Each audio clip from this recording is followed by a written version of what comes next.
that, because when you have the Mayor Ras Baraka in the House, Mayor, just acknowledge that we're okay. Thank you, Mr. Mayor.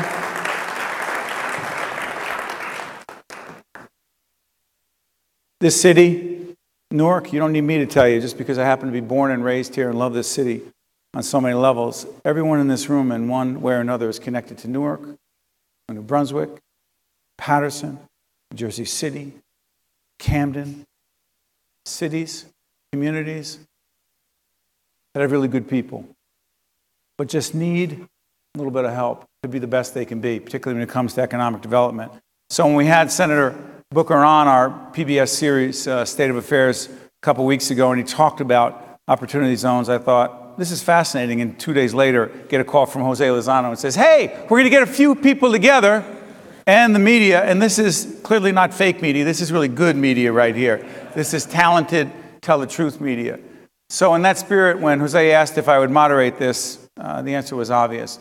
So please join me, because you're not here for me, you're here for the two leaders on the state and the federal level who are leading this initiative, who understand it and understand the potential impact it can have.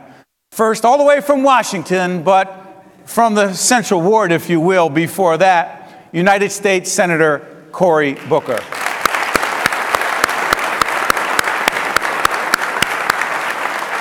Thank you. I remind you, I live right down the street. You still live.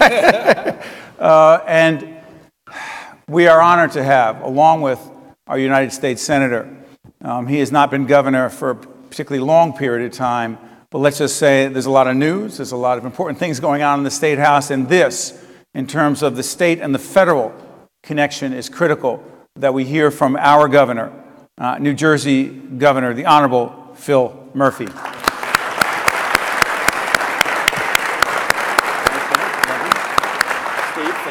Thank you. So let's just kick it off. And we, by the way, to Jose and the team at Choose New Jersey, cannot thank you enough, not just for having the senator and the governor here, but frankly, in a very short period of time, getting the folks who matter deeply and care deeply. Senator, let me ask you, when you were on with us on public television, you talked about these opportunity zone initiatives. The idea came from where? And in fact, you work with a Republican from? South Carolina. To make this happen. What does a Republican from South Carolina care about the cities of New Jersey? Well, first of all, Tim Scott is an extraordinary rising star in the United States Senate on the Republican side. I did my first legislation with him, which was for apprenticeship programs. And even that legislation I learned from being mayor of the city of Newark. When we called all of our factories together, we asked them what was your biggest pain point. I thought they were going to complain to me about taxes, but I started hearing saying, I can't find machinists, I can't find this, I can't find that employee. So that was my first piece of legislation, but something I found out during the height of the recession, we had to figure out a way to attract businesses to the city of Newark. And it was the Urban Transit Hub tax credit, really. The Urban Transit Hub tax credit. Just rolls right off the tongue. Go ahead. But really designed by my then head of economic development, who a lot of people here know the inside story of that, helped to get that written. If you create a good tax environment, you can get investment back into communities like Newark that have great competitive advantage anyway. And so Tim and I were working with an extraordinary organization you're going to hear from, EIG, that were able to put together something that we knew could get a lot of the parked capital investment, sideline capital, back invested into areas that are the best emerging markets on the planet Earth, which are right here in the United States of America. And Governor, in New Jersey, how many opportunity zone projects look like they're either being approved or have been approved? First of all, I want to step back, thank Jose and Choose New Jersey for sponsoring this. Steve, great to be with you, and we wouldn't be here without Cory, and again, showing leadership where it matters for New Jersey, but also for the country, and showing how you actually can work across the aisle. I'm proud to say we jumped on this early. It's the only part of the darn tax bill we like from last December. You were not a fan of the federal tax? Still not a fan of it, but this piece, but this part, we are head over heels in love with this. And so we got on this immediately. I give credit to our team in the front office. We worked extensively with Senator Booker and his team, DCA, who you'll hear from shortly, other parts of government. We identified, vetted, went through an exhaustive process to boil down to 169 census tracts, which are spread over 75 communities. Some communities, Mayor Baraka, God bless you, it's great to see you, have got multiple tracts. Mayor Kelly from Bridgeton is here, likewise. So you've got some communities that have multiple tracts.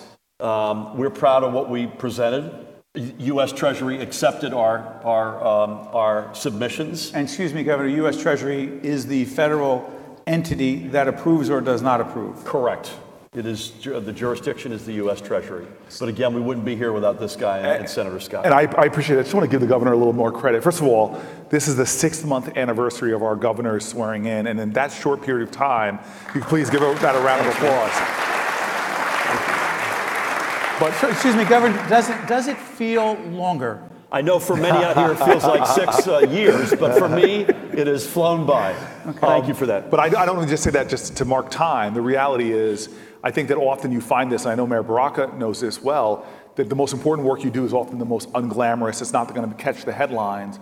This is a governor who every day has been hitting singles and doubles for the state of New Jersey. And what he did around these, we just put the big legislation. What he did to strategically choose areas of our state that actually are, when it comes to the profile, we wanted to get investments in areas that were struggling at a certain level. He really went down and picked areas that were so strategic in how he chose them, areas that really needed an investment, but areas that were going to help do what I think is a part of your larger plan, Governor, which is you understood the same thing that Mayor Baraka understands, is that you've got to grow your tax base. You bet. And you said, we've got to grow New Jersey. And you chose areas that I think were so ingenious that are going to really help capital flow. And I talked to a lot of the folks that are in this room before they came here, Governor, so excited about the areas that you designated as areas that they want to do some really significant investment. So I think it's all said and done, the capital that you're going to attract to the state of New Jersey will be measured not in the millions, I don't even think in the 100 millions. I think that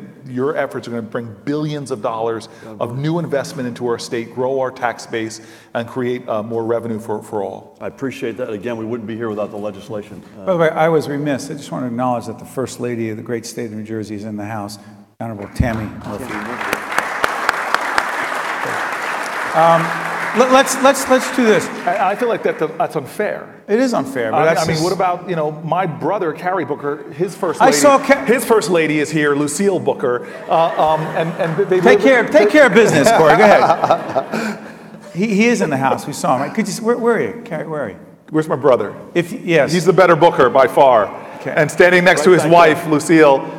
The better Bookers. Anyone else in their family they want to acknowledge? Mayor, he came all the way up. No, okay. Yeah, Mayor, it's good to see you. Let's break this down a little bit. So the actual legislation, there are different incentives, meaning you get different benefits depending upon, help me if I'm wrong, the amount of money you invest, the amount of time you have that money invested. So let's make this a lot simpler. Right now in America, there are literally trillions of dollars being held by people who have capital gains obligations.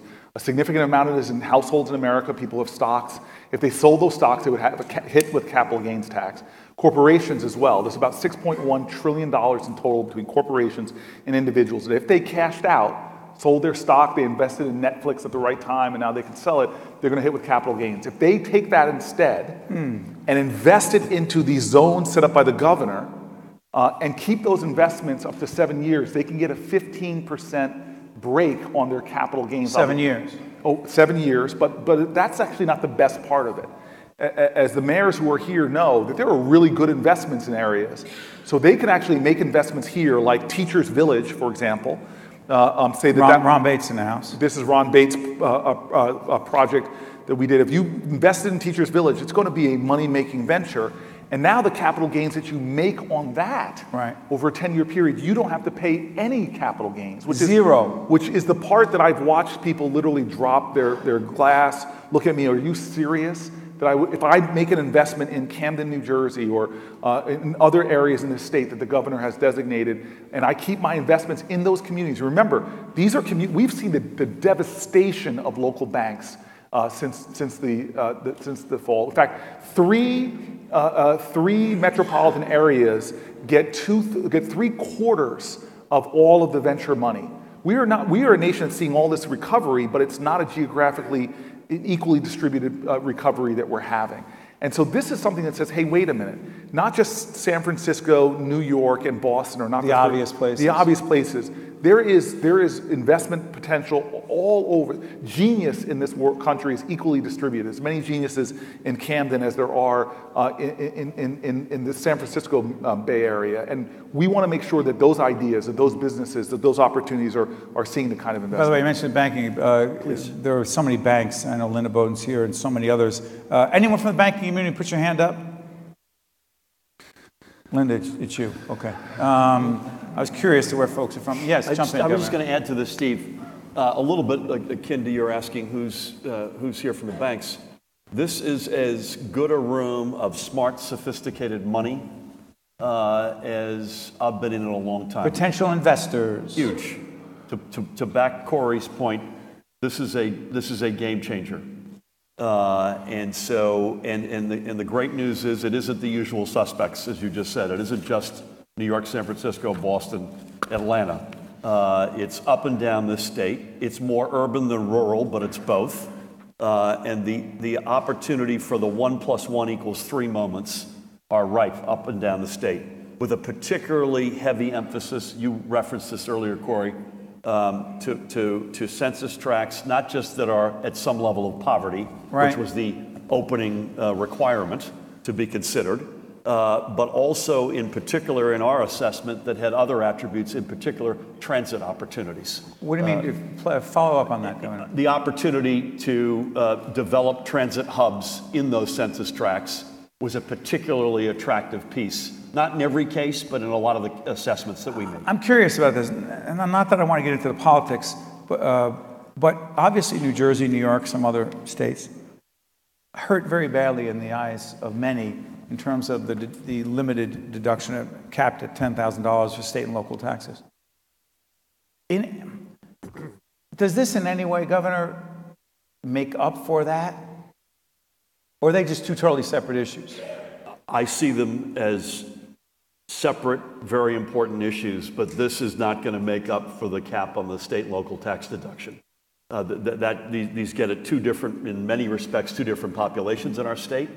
This is a home run, though. I tell you, if this had been the entire tax bill, we would have been celebrating, not just in New Jersey, but around the country. As you point out, Steve, in your question, the limitation on the state and local tax deduction, Senator Booker, Senator Menendez, the whole delegation, absent one member of the House, we're in unison on this. That's bad for New Jersey. It's bad for New York, the other big blue states. I think we can overcome it. We raised in our budget the deductibility at the state tax level from $10,000 to $15,000. We're suing the IRS, or we're creating a different structure to parallel property tax. We're taking it to court. I think eventually we'll be able to chip away at it, but that should not take away from how attractive, singularly attractive this is. I don't want to detract. I just know that that's another major part of the legislation. Senator, let me ask you this. A competitive process? How competitive is this process to be designated as an opportunity zone? And will, in fact, New Jersey communities potentially be competing against each other? So, a couple things. Because only so much. Right. There's only a pot that's finite, or no? Well, no, there's no pot that's finite because this is private capital that's coming in. The zones have already been designated. Every governor in the state, in the nation rather, has designated a certain percentage of their low-income areas as opportunity zones. That was really the competition, right? That was the competition. Boil the list down to the 169. Yes. As Mayor Bolwich, as soon as the ink was dry, Elizabeth? I was getting calls from Mayor Bolwich. He wanted in? He was threatening to block me from ever entering Elizabeth again if he did not. And I did the responsible political thing. I said, don't talk to me, it's the governor. Right. I just passed the legislation. The mayor did not threaten you in any way. I just want to clarify. Mayor Kelly, Mayor Baraka were Mayor Kelly, very good natured. Mayor Baraka might have said something about trash pickup at my house, but it's a local thing. It's a local thing. Okay. All so politics go ahead. About the competitive piece. Now it comes to anybody who wants, and I've already talked to some of my friends in this audience, can set up a fund. And by the way, they're not just being set up by the traditional for-profit entities. You're seeing not people with philanthropic impact investing. You're seeing a lot of different folks focusing on different things, from infrastructure to low-income housing.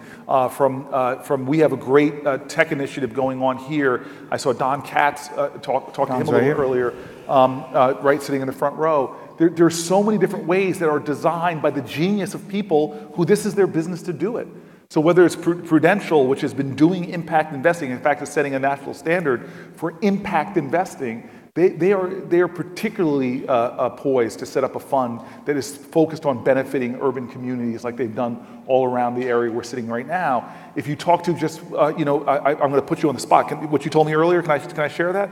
Yeah, so when Ron Bate right here. By the way, thank you, Ron, for dressing up. Ron. Well, when Ron and I first sat down together, Teachers Village was almost impossible. That's right. It was so difficult to get that capital stack. If it wasn't for Goldman Sachs sitting over here and others, it was so difficult to do it. I talked to him here. He's telling me, hey, Cory, we're going to do 8 more Teachers Villages. Unfortunately, Mayor Baraka, not in Newark, you jerk, but all over Florida. I mean, you went through all Connecticut, all the different states. Why? Because it's being fueled now so much easier for him because of the opportunity. So the opportunity, sorry for interrupting. So for people like, because Chris Palladino happens to be here from DevCo, the folks in New Brunswick, they've been doing great things. There's so many different folks from so many different types of organizations, for-profits, not-for-profits, some with educational affiliations. It does not matter who they are in terms of if they are willing to make the investment over that period of time, that's 7 years. They get the capital gains benefit? So if a fraction of that $6.1 trillion is sitting on the sidelines that I mentioned in capital gains obligations. By the way, where's that number come from? It's just a survey of what capital gains obligations are there out there of people who are holding, individual households holding stock, businesses holding stock. If a fraction of that $6.1 trillion comes into communities like the ones that this governor has designated and 49 other governors have designated, if a fraction of that does, this will be the biggest economic development program we've seen in a generation. The biggest? The single biggest in driving investment in low-income areas, rural and urban. And the powerful thing about that is, again, this isn't a radical idea picked from the far right, far left. This is simple business economics of us understanding what governs the investment psychology of people in this country. And I agree with the governor, emphatically agree with the governor. We do things that are just stupid. When I became mayor, and Mayor Baraka's doing it even better, I used to tell my staff, let's just stop doing stupid and just start doing the common sense things to make our city come back. Well, here's just an example of us passing a tax bill that has a whole lot of stupid, like blowing the biggest deficits that I've seen since I've been in the United States Senate all the time, creating perverse incentives in states like ours by making the states like New Jersey that sends more money down to Washington than any other state that gets. We have the biggest differential between what we send down and what we get back, and to hurt us even more. That's why God bless you, Governor, for what you did, because you saved me. I live in the Central Ward of Newark, paid more than $10,000 in property taxes. Yeah. Your efforts have now just helped me out. But my point is this was something where 2 people, Republican and Democrat, we have a caucus, the big bald guy caucus in the Senate, Tim Scott and I, and we passed. We were able to get this attached to that toxic bill. But this is going to be something that 10, 15 years from now, 20 years from now, not only will we be proud of, but think about how much money that's going to be bringing into the Treasury, as somebody was just saying to me, by 2026, because people are going to be making capital, not just sit on the sideline, passive capital. They're going to be investing that capital, putting it to work. And the last thing I'll say to you is you and I both know this, and if you walk around the Prudential building today, walk around Teachers Village today, it wasn't just that early investment. It has a multiplier effect in communities, a multiplier effect. Who's had Black Swan coffee here? Lots of folks. Yeah, this is an amazing small business, African-American female-owned, who is benefiting from Teachers Village and creating more traffic there. And I'm sorry to give Mayor Baraka so much, continue to lavish praise upon him, but the city that Mayor Baraka is building right now, the momentum he's creating, the Shaquille O'Neal project that you finally got off the ground, that I met a construction worker in the diner this weekend doing. What does it mean to that construction worker? Talk about a multiplier effect. Black guy lives in Newark, now has a job in his own city, is taking his family out to lunch this weekend, has a great job. You can't quantify when you start talking about the kind of businesses that are going to be created, the kind of jobs people are going to have, what it means for a community like we have right now. Governor, jump in. Just wanted a couple of things I want to, other than agreeing by acclamation with everything that Cory just said. Importantly, this has got to work for the capital, and it's set up to work for the capital. It certainly has to work for the folks and entities and businesses and other institutions that it will attract. But very importantly, and I'll pick Newark as the best example in the state, it has to work for the folks who fought and stayed. That's a great point.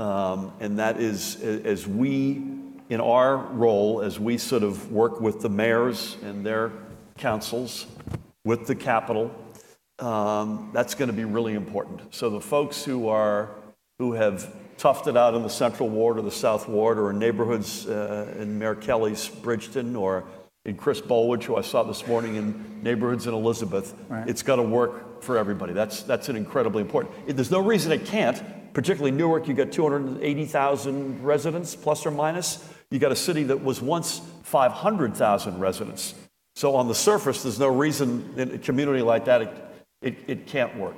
Second thing I just want to say, Steve, is that we're sort of we're working toward the Treasury has to sort of promulgate the rules for these funds, very important, which they're working on and they've not yet done so. And I want to applaud you for convening us, obviously the Senator for Everything and Choose New Jersey, for having a discussion in July because we want to stay close, particularly through our Department of Community Affairs. Chris Wheeler is out here somewhere. Chris is going to come out here. Chris is going to be part of the next panel. We want to make sure on the investment side and on the community government side that we're all working together as we work toward that promulgation. Yeah, Choose New Jersey, the timing couldn't be better. But Governor, quick follow-up. The entity, the agency, if you will, in state government, that will be the point entity, the point guard, if you will. Is it DCA? It is DCA. Explain that a little bit without getting too deep into the weeds. It's the organ. By the way, I couldn't be more proud to say this, and I know you join me in this. Our Lieutenant Governor is also the Commissioner of the Department of Community Affairs, Sheila Oliver.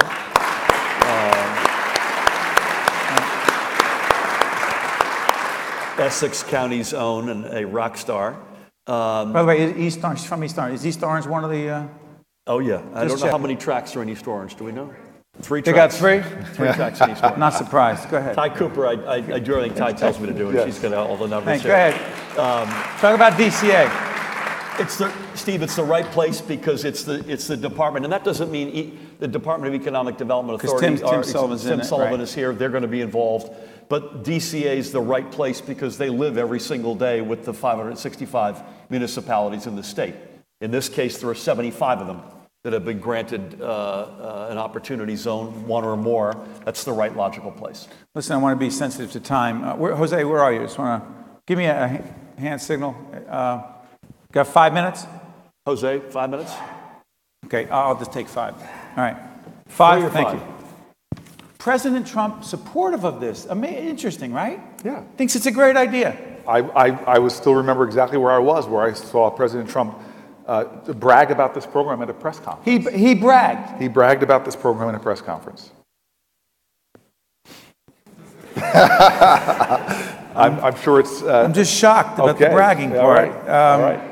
I think he was told that the Russians liked the project. See, that's come on. I was trying to behave. Governor, I'm just saying. I can't believe that even came up. No, but I think that this will be a program that people are going to rush to take credit for in the next 4 or 5 years. That's a good problem. It's a great problem, and let success have lots of parents.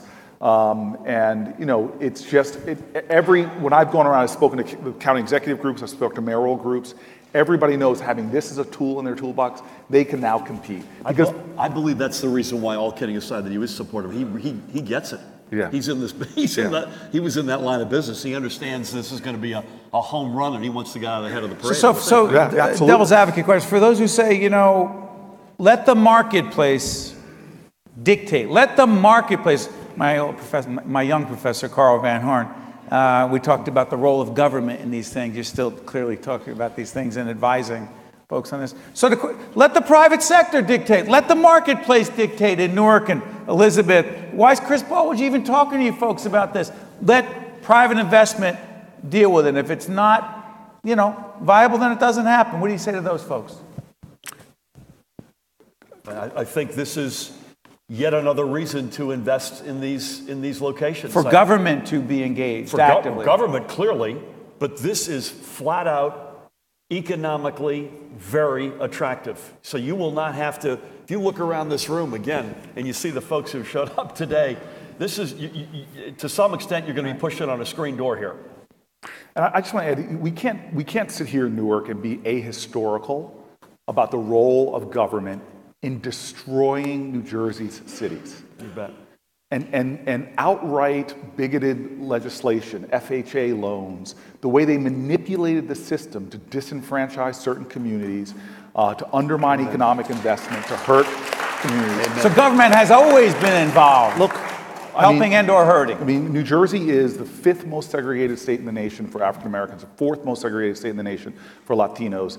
And that was by governmental design and the legacies of bigotry that have touched every element of policies, from FHA to HUD policies to you name it. And so we have got to understand that, first of all, this idea of a free market is a little bit ludicrous. And by the way, we don't necessarily want a free market. We've seen what can happen with corporations that can just do anything you want. Just look at the Passaic River, which was just stolen by people who were just outsourcing their costs, their negative externalities into our river, that stole it from future generations. That's marketplace. That is an unfettered type of capitalism that we don't want. But I still believe that we can be a nation that uses an intelligent economic principles to drive back success, and in fact, make success be even more great. This is, again, I listen to the governor all the time, and this is the playbook he's playing in, which is an economic playbook. That, hey, if we have universal preschool, if we have county colleges that are free, that's not just giving away to people. Those are making investments in a global knowledge-based economy in what produces the best returns on investment, which is the genius of your children and your young people. And we know this. I hear you on mental health care. Seattle did a study. What's more expensive for taxpayers, to leave homeless, mentally ill people on the streets, or to do supportive housing, which is very expensive on upfront investments? But we're a nation that seems so much more comfortable paying so much more on the back end of a problem, 5, 10x. The biggest healthcare, mental health government outlays are our prisons right now. And what Seattle found, wait a minute, if I do investments in a supportive housing, take mentally ill, they found for the first 23 people, they saved taxpayers $1 million. Because and the mayors here know this, where do the mentally ill people end up? They end up in emergency rooms. You know how expensive that care is? They end up in jails. You know how expensive it is to keep somebody one night in jail? And so we need to start having an enlightened economy, a moral economy, and an economy that understands that if we are strategic in our investments and we let the genius of investors here work in ways that work well. I'm proud of the people we brought together to do the First Teachers Village.